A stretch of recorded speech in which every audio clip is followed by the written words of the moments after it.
Hello, I'm Mohan Kumar, and I'm a fellow at Intel Corporation, and I lead the cloud architecture team at Intel in the data center group. And my co-presenter, Reddy Chagam, is the lead cloud storage architect. And together, we are going to talk about the future of storage platform architecture in this talk. A decade back, when PCIe and SSDs came along, it changed the face of storage architecture. We're at a similar inflection point right now with CXL. And we want to show in this presentation, we want to take you through what are the possible ways the storage platform could change in the future with the help of CXL. So we want to give you a quick overview of what CXL is and what the various types of CXL and the memory and storage uses are, and then get into some of the future storage architecture concepts in this talk. First of all, CXL is Compute Express Link. CXL stands for Compute Express Link. It's built on top of PCIe physical layer, and it's an alternate protocol that allows you to transport memory and cache traffic on top of the same link that used to carry just PCIe. In order to do that, you needed to change both the processor architecture and the device architecture. Processor memory used to be something that was directly available from the integrated memory controllers in the processor. Now with CXL, the memory could be from the integrated memory controllers with those DDR channels, or it could be memory behind the CXL from a CXL-based device. And that memory could be a dedicated memory device or a device that's an accelerator with also memory present in it. And similarly, what used to be a traditional I/O device with a DMA and interrupt semantics changes into a device that potentially is capable of supporting coherency traffic as well as memory traffic in terms of cache line accesses. And because it's built on PCIe, it benefits from the same high bandwidth of the PCIe. And PCIe was designed primarily, the transport layer of PCIe was primarily designed to transport I/O device traffic. So it was more block oriented in terms of its latency characteristics. With CXL, because you have to carry coherency traffic and memory traffic, it's a low latency fabric designed to transport cache lines of traffic. There are broadly three classifications of CXL. Type 1, which is an accelerator with a caching device. So you're allowed to cache the lines that you access from the system memory. An accelerator, which also has got memory in it. Now you have both I/O cache and memory semantics, but the total memory that's present in the system is the memory that's attached to the host CPU as well as on the accelerator. Or it could be a type 3, which is a dedicated memory buffer. It's acts as an expansion device by adding more memory to the system through CXL. And this allows you to have more memory bandwidth. Your server's memory bandwidth is no longer limited by a number of DDR channels, but you can add additional memory bandwidth by adding additional memory buffers over CXL. You could also add more memory capacity by doing the same, by adding more memory buffers. And so your total memory capacity is no longer limited by this total memory that's attached to your CPU directly on the DDR channels.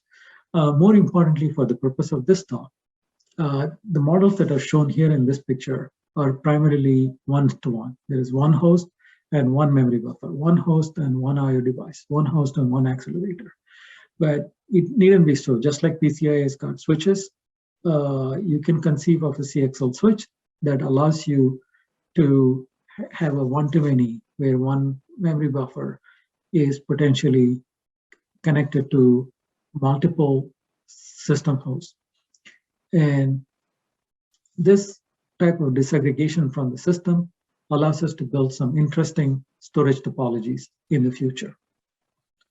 So first one, we're going to talk about a few of those topologies. First one is higher availability architecture for scale-out storage that leverages the benefits of CXL. Similarly, if you're going to build a software-defined storage and you want to speed up the performance, one option is to take metadata and speed up the metadata accesses. And want to show using CXL how you can solve that problem easier than you could in a host-based environment. And we'll also talk about how memory storage converged device can unlock the potential for storage platform architecture of the future.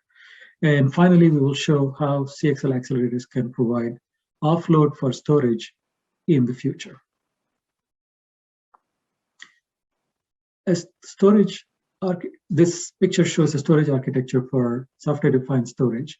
In this type of an architecture, the storage is replicated across a number of storage servers. Each storage server here essentially is storing its data and metadata in an SSD format. In this case, it's a shared nothing architecture. So any node failure, any one of the storage servers or storage nodes failing would cause a trigger cluster-wide rebuild and rebalancing. And that could take several hours to complete because you need to pull the data from the peer storage nodes and also, of course, you have to rebuild the metadata. Those are today's problems. Let's see how it changes in the world of CXL.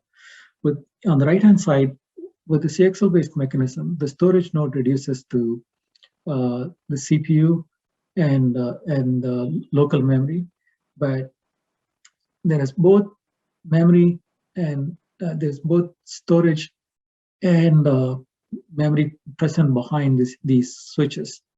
And these switches allow you to essentially be mapped into two different servers or any n different servers for that matter. So a failure domain of your data is not the failure domain of the server. The server could fail. For example, the storage server 1 shown here could fail without essentially putting out access to the data that's associated with it.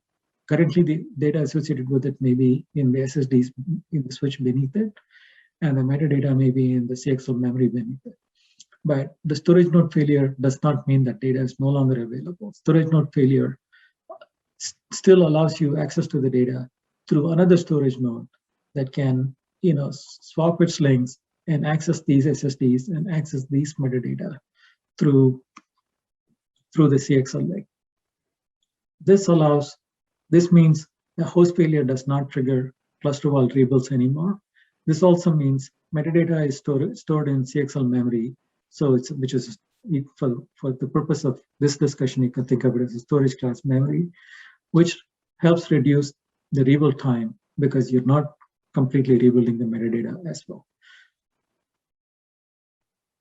Second, since we talked about metadata, so in the previous concept, let's look at an option where you have a storage server where you have the persistent data that's stored in an NVMe SSD and the metadata that's stored in a DDR-based memory. If you do this, in order for you to protect against the system failure, you need to make sure that the metadata that's stored is persistent. And the way to do that is to essentially make the entire system, the entire server domain, in what's called a full system persistence. So your metadata is not lost on a server failure. But achieving this type of a full system persistence is a platform and CPU dependent problem because there are various things. The CPUs have caches, right? So when there is a power failure, the caches have to be flushed. Internal fabric of the CPU has to be flushed. And all of this needs to happen in time before, in a manner that none of the data that's stored in those caches and in the internal fabric is lost. You could go to a storage class memory, but if you go to a storage class memory, you got to change the software semantics. You got to change your software because you need to essentially explicitly cause durability points to make sure that the data has achieved that durability. And of course, you can always go back to NVMe SSDs for your metadata, but that's, as we know, is going to be slow. So what's the alternative? The alternative is, our problem is not that, our problem is the fact that the full persistent domain is too big. And is there a way for us to reduce the full system persistence domain? And here's a concept where we're using CXL, and the metadata is stored in the CXL the memory behind the CXL memory buffer, and therefore, when there is a failure, when there is a power failure of the host node, you really don't have to worry about power protecting the entire system. All you got to do is to power protect the CXL memory buffer. So your persistency memory domain is much reduced, and this allows for much faster metadata operations because now you're operating at the latency of DDR memory, which is much faster. And also, when you have to achieve this persistency, you have no dependence on a server platform or a CPU, right? You don't have to worry about the caches, any of those things. As long as the data has reached the CXL's memory buffer and you have accepted that data, right, you have to preserve that data. That's all the problem that you need to solve.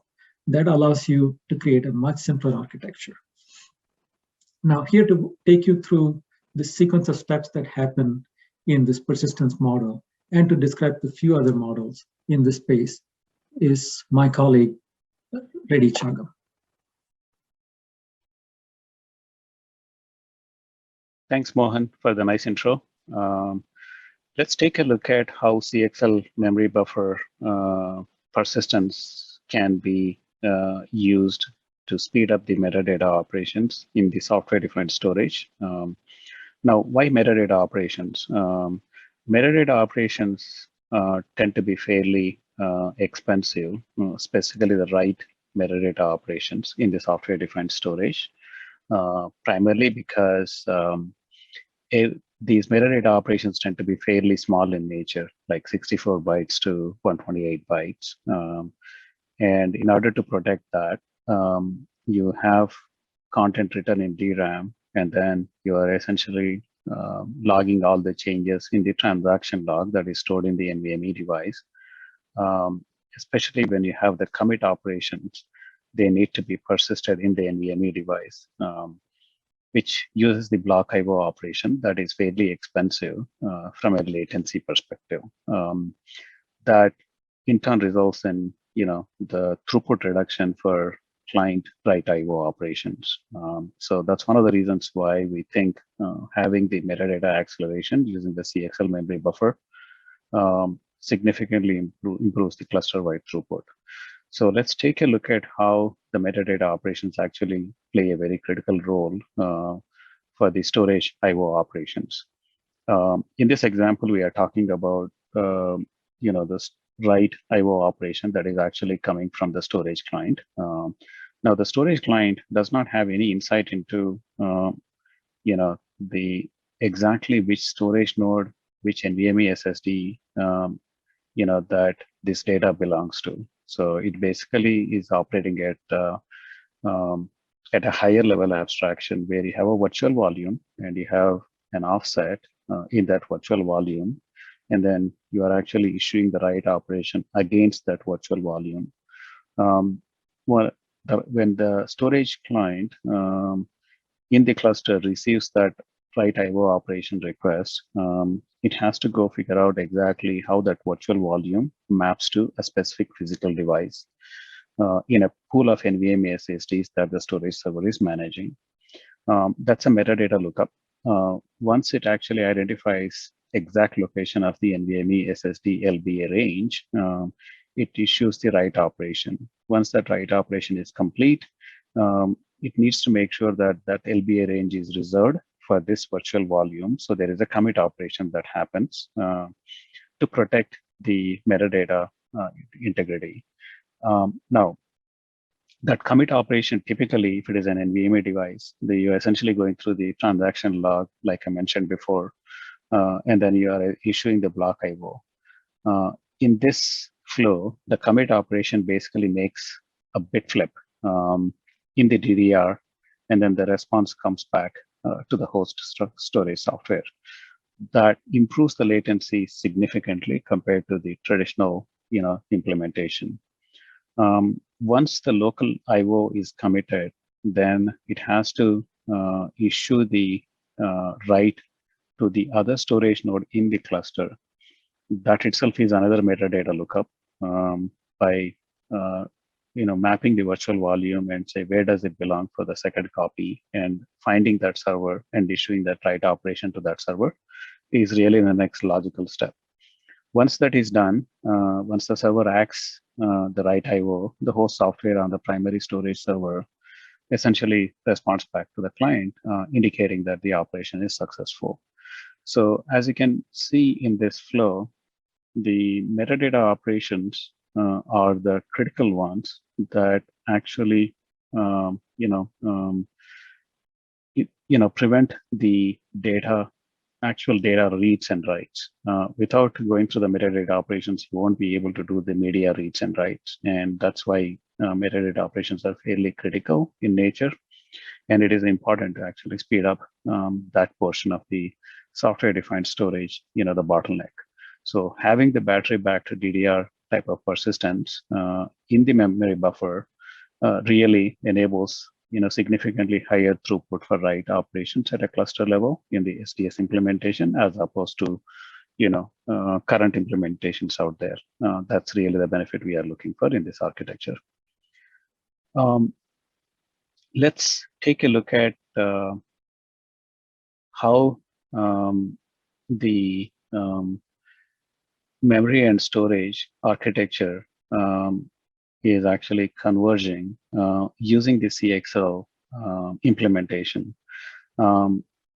Historically, when we look at the storage architecture, we look at essentially pool of servers with shared nothing architecture, where everything is actually part of the storage server itself.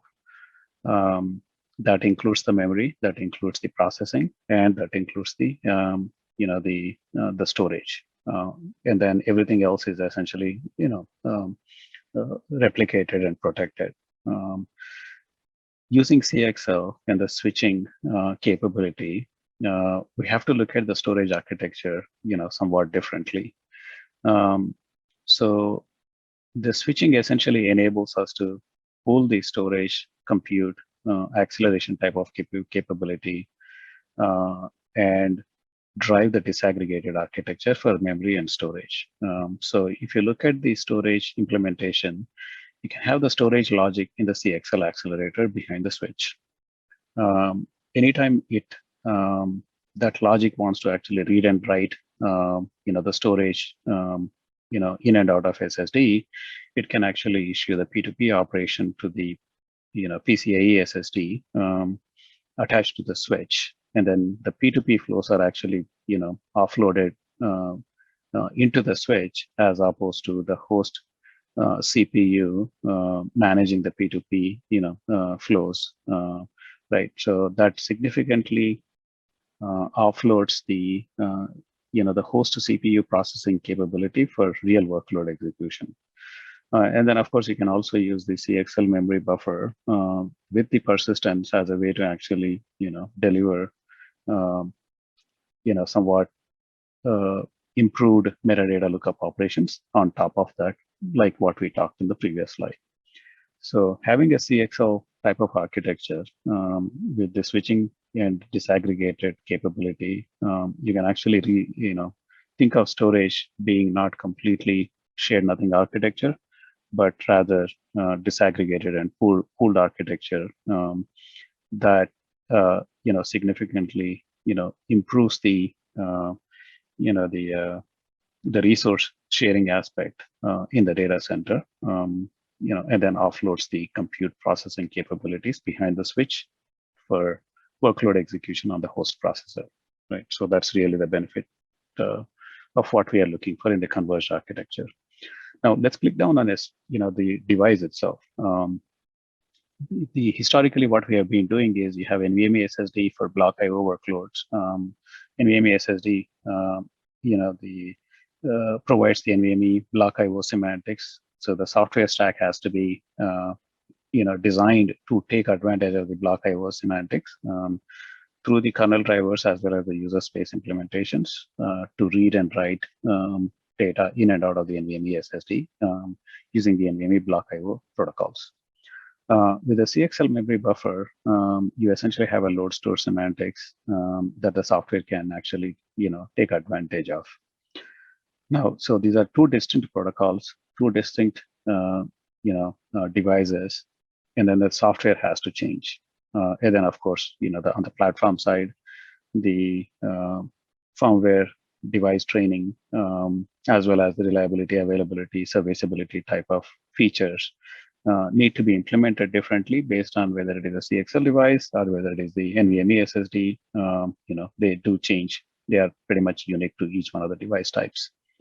So imagine a situation where you have converged controller, where the protocol, where the controller provides both NVMe and CXL protocol feature set, and exposes the NVM media based on the type of software requirements that you have.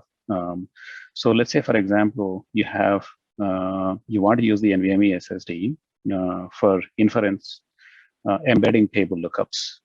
Embedding table lookups are, basically in memory, array data structure where you are looking up for embedding vectors as part of the inference execution flow. But these embedding tables are fairly large. They're fairly, you are looking at like multi-gigabyte, type of capacity. If you were to take NVM media and expose that as the .mem semantics to the CPU, you can actually take advantage of significant amount of capacity that NVMe media provides, as opposed to traditional DDR media. If you don't have this functionality, the software essentially have to connect to the NVM media through the block IO semantics, pull that media into DDR, host DDR memory, and then you essentially have to do the lookups on top of that. It has significant number of disadvantages. One, you need to make the software change. Two, it's the performance, is somewhat slower compared to the, because you are issuing the block IO and then you are translating that into the load store through the host DRAM, table storage. Instead, if you provide just .mem semantics to the converged controller, you can actually bypass pretty much software changes as well as you can improve the performance. So the workloads that really require capacity and use load store type of semantics can significantly benefit if you were to have the converged controller that can expose the NVM media through the load store semantics using the CXL protocol, right? So that's really what will be the beneficial aspect for the set of workloads out there that can benefit from. So that's the converged device architecture. Now, there has been a lot of focus about computational storage type of offload capability. SNIA, there has been a lot of work in SNIA on the standards as well. So the current implementations on the computational storage use block IO.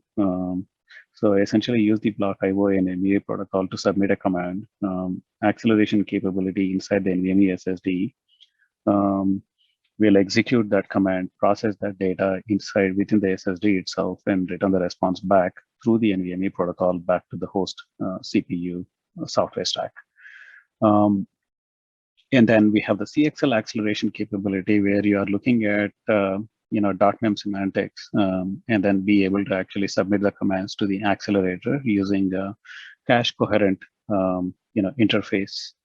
Now, what it does is, all of a sudden you have a mechanism to interact with the host CPU cache hierarchy and be able to actually seamlessly interrupt between the acceleration capability within the CXL device as well as the host, the software stack running on the host, the CPU.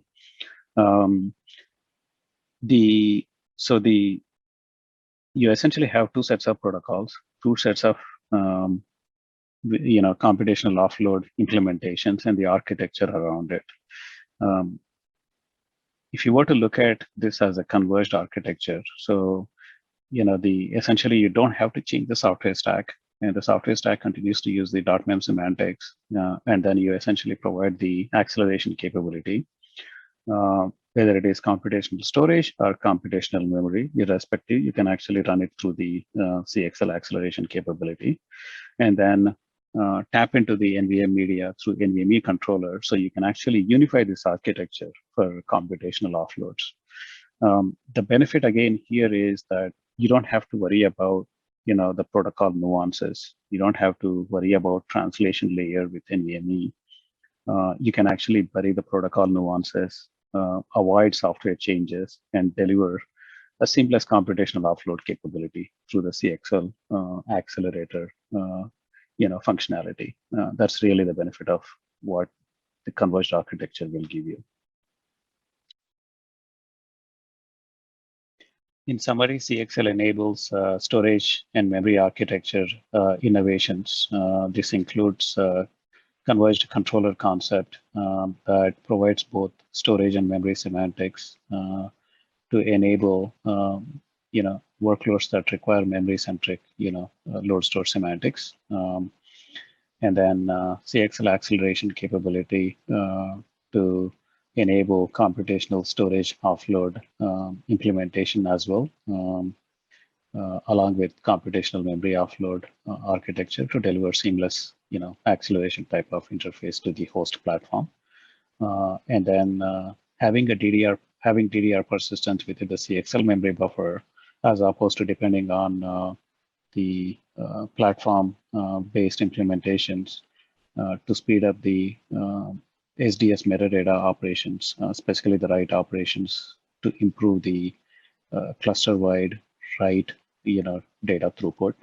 And then last but not least, bringing in the high availability architecture from storage appliance, type of implementations out there into scale-out architecture using CXL constructs to reduce the cluster-wide rebuild and recovery times and enable the high availability uptime goals for the data center.